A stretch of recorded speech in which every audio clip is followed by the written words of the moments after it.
तो क्या मनोहर लाल खट्टर होंगे भारतीय जनता पार्टी के नए राष्ट्रीय अध्यक्ष? और क्या शिवराज सिंह चौहान और वसुंधरा राजे बीजेपी का खेल बिगाड़ने की तैयारी कर रहे हैं? क्या होगा संजय जोशी का राजनीतिक भविष्य?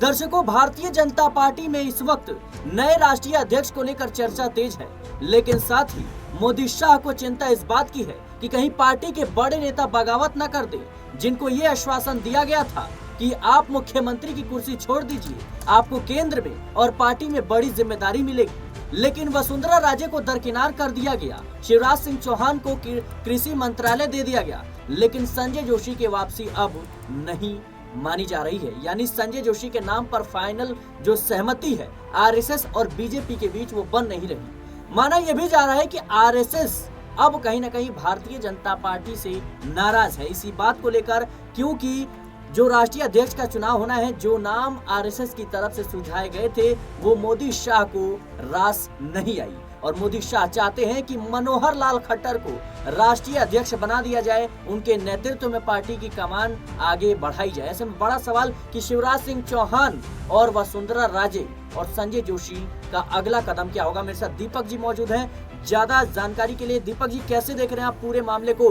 मनोहर लाल खट्टर को लेकर बड़ी खबर सामने आ रही है सूत्रों के हवाले से कि उनके नाम पर सहमति बन गई है, एक अनुभवी चेहरा, एक दमदार चेहरा, लेकिन फिर सवाल वही कि वसुंधरा राजे और शिवराज सिंह चौहान कैसे देख रहे हैं? देखिए, जिस तरीके से अभी बीजेपी के अध्यक्ष पद को लेकर गहमा गहमी देखने को मिल रही है, आप और हम और हमारे बाकी जो साथी हैं अलग अलग रिपोर्ट्स के माध्यम से ये खबरें दे रहे हैं कि कभी शिवराज हो सकते हैं, कभी खट्टर हो सकते हैं, कभी वसुंधरा हो सकते हैं या जोशी हो सकते हैं। लेकिन जितना अभी बीजेपी के हाल फिलहाल के कदमों को देखकर लगा है, और जेपी नड्डा को जब चुना गया था अध्यक्ष पद के लिए, तब भी ऐसे कई बड़े नाम थे सुर्खियों में कि जो पूर्व सीएम है या पूर्व मंत्री रहे हैं उनमें से किसी को आगे किया जाएगा। लेकिन बीजेपी ने तब चौंका दिया था जब जेपी नड्डा, जो सबके लिए एकदम फ्रेश चेहरा थे, जाना पहचाना चेहरा नहीं थे, उनको आगे लाए थे। क्योंकि बहुत सी बार ये कहा जाता है कि मोदी शाह की जोड़ी एक ऐसे अध्यक्ष पद को, एक ऐसे अध्यक्ष को चाहती थी जो उनकी हाँ में हाँ मिलाता नजर आए, अपनी उतना ना करे। ऐसा बहुत से राजनीतिक विश्लेषक मानते हैं, लेकिन जेपी नड्डा ने अपने आप को साबित करा। आज 21 राज्यों में गठबंधन और नॉन गठबंधन के साथ बीजेपी स्टैंड कर रही है। अच्छी खासी विधानसभा में संख्या है, तीसरी बार मोदी की सरकार बनी है। अब बात आती है मनोहर लाल खट्टर की। देखिए, खट्टर साहब में कोई बुराई नहीं, 71 साल की उम्र है। अगर देखा जाए, आज वो अगर अध्यक्ष बनते हैं, 2, 2.5 साल, 3 साल का अगर कार्यकाल रहता है, और 2029-30 में बहुत बड़े चुनाव होंगे, 2027 में इलेक्शन है, 2026 में बंगाल, केरला जैसे राज्यों में अगर हम बात करें तो माहौल बनेगा। तो इन राज्यों के नजरिए से किसी साउथ की तरफ से किसी एक को रुख किया जा सकता है। जैसे आपने सुना होगा नाम आंध्र प्रदेश से दुगुती का नाम आगे चल रहा था, क्योंकि हाल फिलहाल के अगर समीकरण को देखें तो अभी हरियाणा के, राजस्थान के, मध्य प्रदेश के और छत्तीसगढ़ के राज्य के इलेक्शन अभी हुए थे। तो उस नजरिए से बीजेपी साउथ की तरफ से किसी को आगे कर सकती है। लेकिन खट्टर साहब एक सीनियर नेता हैं, उनके और उनके समर्थकों को नाराज नहीं करना चाहिए। लेकिन दीपक जी, जो खबर आ रही है उसके मुताबिक कि खट्टर के नाम पर आरएसएस भी सहमत है और भारतीय जनता पार्टी के दिग्गज नेता यानी मोदी शाह भी सहमत है। लेकिन बड़ा सवाल यह है कि वसुंधरा राजे का नाम आरएसएस की तरफ से शुरुआत में ही आगे किया गया। आरएसएस का मानना था कि भाई महिला चेहरे पर दांव खेला जाए और किसी ऐसे दमदार नेता को बनाया जाए जो पिछलग्गू नेता है, उसकी छवि से बाहर आए। लेकिन अब तो मनोहर लाल खट्टर को लेकर ये खबर आ रही है, तो क्या लगता है आपको कि कहीं ना कहीं? देखिए, एक बात क्लियर रहती है, अगर हम कोई मैच भी देखते हैं, कोई टीम होती है, जैसे मोदी जी की अपने आप को ये कहते हैं टीम है, तो टीम में एक कैप्टन होता है और उसके बाद एक वाइस कैप्टन भी होता है। जब कैप्टन नहीं होता तो वाइस कैप्टन कहीं ना कहीं कैप्टन की गैर मौजूदगी में कमान अपने हाथ में लेता है और आगे नेतृत्व करता है। उस लिहाज से वसुंधरा राजे की भागीदारी सबसे ज्यादा बनती है, क्योंकि वसुंधरा राजे एक महिला चेहरा है। महिलाओं को लेकर जिस तरीके से आदि आबादी को साधने का काम कर रहे हैं, क्योंकि वही बिहार इलेक्शन में, पश्चिम बंगाल में ममता बनर्जी जो एक महिला फेस हैं, उनको पछाड़ सकते हैं। साउथ के राज्य में आदि आबादी को साध सकते हैं और इसके साथ साथ अन्य राज्यों के इलेक्शन में भी आदि आबादी को साधा जा सकता है। उसके बाद अगर हम वसुंधरा राजे की बात करें तो बीजेपी में वो इस समय राष्ट्रीय उपाध्यक्ष पद पर भी हैं, यानी एक तरीके से वाइस कैप्टन मान लीजिए। उपाध्यक्ष से अगर अध्यक्ष बनती हैं तो ज्यादा कुछ उनको मेहनत नहीं करनी होगी, तजुर्बा उनके पास पहले से मौजूद है।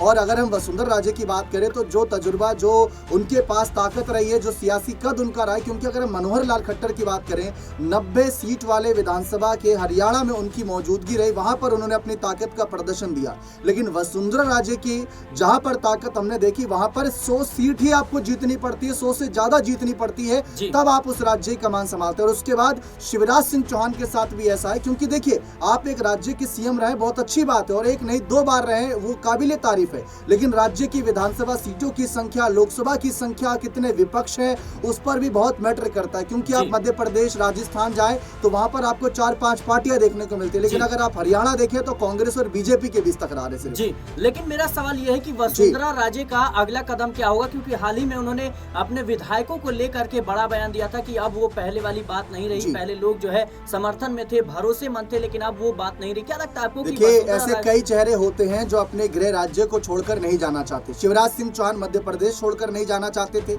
लेकिन फिर भी उन्हें कैबिनेट में शामिल किया, और आज भी वो कैबिनेट में है। अच्छी बात है कि वो एक संगठन के सहारे चल रहे हैं, क्योंकि आप अपनी नहीं चला सकते अगर आप एक पार्टी में। तो वसुंधरा राजे पर अगर हम देखें तो लोकसभा चुनाव के वक्त जिस तरीके से खट्टर साहब और शिवराज सिंह चौहान को आगे बढ़ाया था, वसुंधरा राजे के लिए भी जगह बनी हुई थी। क्योंकि राजस्थान में अगर आप देखें, जो बीजेपी कह रही है कि सब सही है, कैसे सही है? 25 विधानसभा सीट, 25 लोकसभा सीटों वाला राज्य है, 11 प्लस कांग्रेस ने निकाल ली सीट, वो भी तब जब कांग्रेस पिछली बार इसी राज्य में एक भी सीट निकाल पाने में कामयाब नहीं हो रही थी। तो आप देख सकते हैं कि वसुंधरा के समर्थकों की नाराजगी साफ तौर पर वोट बैंक पर नजर आई, और वसुंधरा का कद इसी से अंदाजा लगाया जा सकता है कि जब राजस्थान के सीएम फेस के तौर पर उन्हें आगे नहीं किया गया, फिर जब लोकसभा चुनाव की बारी आई तो वहां बदला ले लिया। भले बीजेपी ये कहकर छुपा रही हो कि उपचुनाव में हम जीते हो, तो आप चुनाव होने दीजिए, आप असर देखेंगे। लेकिन वसुंधरा राजे की ताकत इतनी बड़ी है कि अगर उनको अध्यक्ष पद के लिए आगे किया जाता है तो जरूर राजस्थान के साथ साथ पूरे देश भर में अपना एक सियासी संदेश दे सकती है। लेकिन ऐसा लग रहा है कि वसुंधरा राजे राजस्थान छोड़कर नहीं जाना चाहती, क्योंकि भजनलाल की सरकार के खिलाफ गहलोत बार बार ये कहते हैं कि ये सरकार अस्थिर है, इनके खिलाफ साजिश रची जा रही है। तो शायद अगर कल को भजनलाल के खिलाफ कुछ एक्शन हो या उनको हटाने की बात हो तो वसुंधरा वहां पर कमान संभाले। उनको कई ऐसे नेता रहे हैं जो अध्यक्ष से ज्यादा मुख्यमंत्री के लिए बहुत अच्छे तरीके से अपने आप को दावेदार समझते हैं। एग्जाम्पल के तौर पर गहलोत को भी ऐसे ही ऑफर मिला था कि कांग्रेस का अध्यक्ष बन जाइए, सीधे तौर पर गांधी परिवार का सपोर्ट था, लेकिन उन्होंने राजस्थान नहीं छोड़ा। तो सबसे बड़ी बात आती है कि क्या वसुंधरा राजस्थान छोड़ना चाहती है? नहीं। अगर नहीं छोड़ना चाहती तो ये मानकर रखिए कि वो दोबारा से वापसी की ओर देखेंगी, क्योंकि अभी ज्यादा उम्र उनकी नहीं हुई है। वसुंधरा राजे, शिवराज सिंह चौहान, मनोहर लाल खट्टर इस उम्र के पड़ाव पर हैं जहां बीजेपी के अध्यक्ष का भी नेतृत्व कर सकते हैं और एक और बार सीएम बन सकते हैं। बिल्कुल दर्शकों, जैसा कि हमारे सहयोगी दीपक जी को सुना कि सबसे बड़ी बात कि वसुंधरा राजे क्या अध्यक्ष पद पर राजी होंगी। हालांकि खबर ये भी है कि मनोहर लाल खट्टर के नाम पर सहमति बन गई है, जल्द ही उनके नाम का ऐलान हो सकता है। लेकिन वसुंधरा राजे का जो सियासी कद है वो काफी ज्यादा मायने रखता है। वो तमाम राज्यों में कहीं ना कहीं प्रभावित कर सकती हैं और महिला वोट बैंक को साधने के लिए एक परफेक्ट दमदार चेहरा थी। लेकिन मोदी शाह वसुंधरा के नाम पर सहमत नहीं हो पाए। देखना होगा कि आने वाले समय में क्या वाकई में वसुंधरा राजे कोई बड़ा कदम उठाती नजर आएंगी, क्योंकि शक्ति प्रदर्शन उनका अभी तक बीजेपी भुला नहीं पा रही है, जो विधानसभा चुनाव के दौरान उन्होंने की थी। फिलहाल के लिए इस रिपोर्ट में इतना ही। देश और दुनिया की तमाम खबरों के लिए बने रहने नेक्स्ट 9 न्यूज़ के साथ।